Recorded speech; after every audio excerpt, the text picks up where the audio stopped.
At first, I wasn't going to touch on this because I wasn't entirely sure how true or accurate it could be. To be honest, it may not even be this accurate, but this is just something that has been put out there as of right now. And considering what we know right now due to the Spanish flu, I will believe that this probably actually is true. So, in case y'all haven't heard, experts have come out and said that this virus will likely last 2 years before it can be fully contained and or taper off and possibly not come back. So you're talking, when you're saying 2 years and it's 2020 now, they expect it will last until around this time 2022. That's a long time, and you got to think that we've been under this quarantine for a little over a month now, going into 2 months. And that's probably about a little over 5 weeks. And if you total weeks for 2 years, and there's 52 weeks in a year, you're talking over. I'm sorry, 50, that's 52 weeks in a year. That's well over. That's 100 plus weeks. I know it just seems like it's just longer as the days go on. At least I didn't count it by the days. That's even longer. But that's what experts are saying right now, that it could last up to 2 years. And like I said, the Spanish flu lasted 18 months, which is a roughly almost a little over a year and a half, about almost 2 years. And especially since this is a new disease and something that's brand new, then that's what they're predicting how long it's going to take for it to really taper off, or to, like, I guess you can say, get comfortable, settle, and then make its exit. And then on top of that, you got to understand that there's possibly going to be a second wave that's going to come through, possibly toward the end of this year, that could be worse than what we're in right now. So it's like we're in one wave right now, and then it'll kind of take a little bit of a break, probably sometime in the summer, and then when the fall comes back in, that's when the second wave is going to hit. And they said that second wave, if they're predicting it, what it's going to do, which we hope it won't do, is going to be even more devastating than what's going on right now. They probably, like, if you think what we're going through right now is bad, wait until that second wave hits, then you'll really be worried.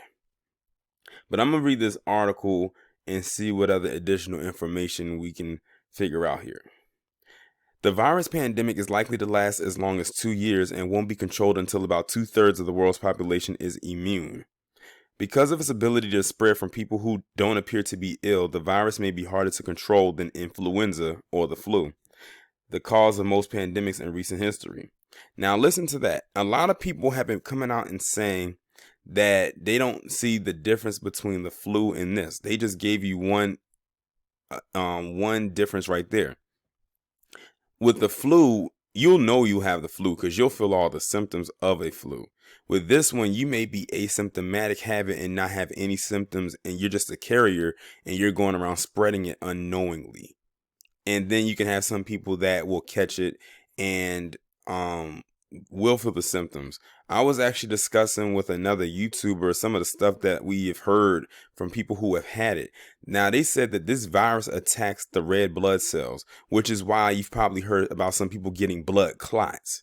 And, when you get a blood clot like that, you need to find a way to get it unblocked, like a blood thinner, so your blood can flow freely. Without that, you will have trouble functioning. As a matter of fact, I never did a video on it, but there was a Broadway star in New York who had to end up getting his leg amputated because of a blood clot. I've even seen pictures where people who have had bruising around their toes that look like frostbite that came from this virus. So this thing has different effects on the body.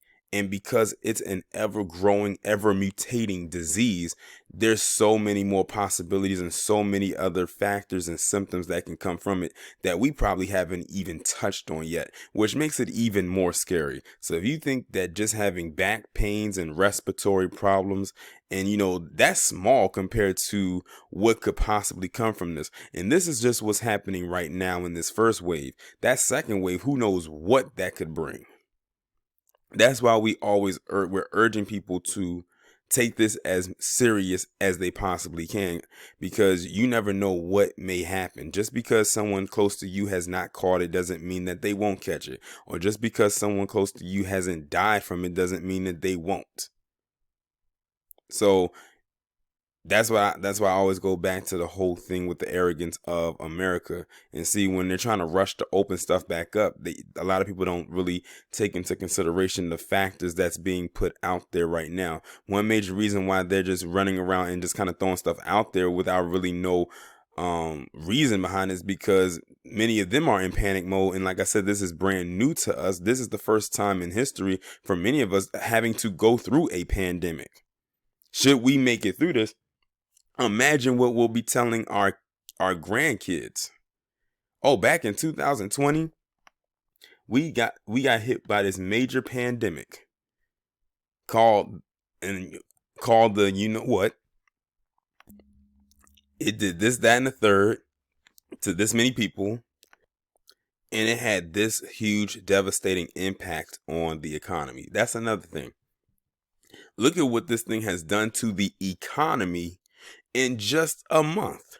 In less than a month, to be honest. It didn't take a month to get the economy at the place that it is right now. But let me go ahead and continue. After locking down billions of people around the world to minimize the spread throughout countries, governments are now cautiously allowing businesses and public places to reopen.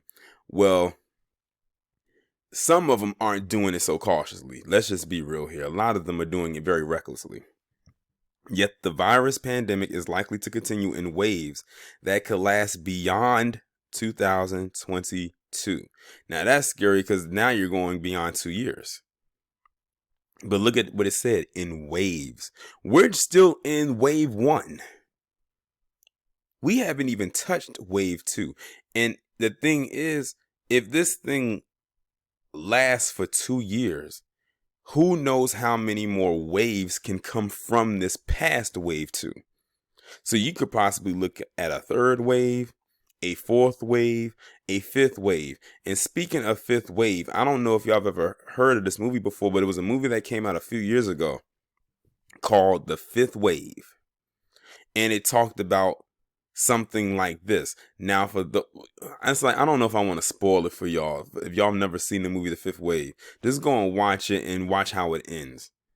I wouldn't be surprised if it ended the same way that this is going on right now. But then again, I don't know, because of the way that it did end. But I don't want to spoil it for you on here if you've never watched it. But the name of the movie is called The Fifth Wave. Risk communication messaging from government officials should incorporate the concept that this pandemic will not be over soon, they said, and that people need to be prepared for possible periodic resurgences of the disease over the next 2 years. Developers are rushing to make vaccines that may be available in small quantities as early as this year. Now, that's the scary part. Look at that. They said rushing. And the scary part, when you are rushing something, means that it's possible that you could mess something up in the process of making these vaccines and give someone the wrong stuff that might take them out faster than the disease ever could, or give them some kind of side effect. That's why a lot of people don't trust these vaccines. While large amounts of the vaccine against the 2009-2010 flu pandemic didn't become available until after the outbreak peaked in the U.S., one study has estimated that the shots prevented as many as 1.5 million cases and 500 deaths in that country alone. The report was written by CIDRAP Director Michael Osterholm and Medical Director Kristen Moore, Tulane University Public Health Historian John Berry, and Mark Lipsitch, an epidemiologist at the Harvard School of Public Health. Like I said, people better take this thing seriously. Too many people are joking around with this. Too many people are claiming that this is a hoax. And let me tell you something. To black people who keep saying that it's a hoax, I'm starting to believe that many of you follow 45, because he was the first person we've heard say that it was a hoax. Then his constituents said it was a hoax.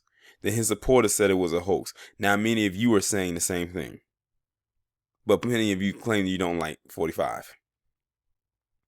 Like I said, just because it hasn't touched you or anybody close to you does not mean that it isn't real. And I think that's why many of you are claiming that it's a hoax and that it is nothing more than the flu, because it hasn't touched you or anybody close to you. Because I notice many of you say, well, it hasn't touched me. I don't know anybody personally. I said, there it is right there.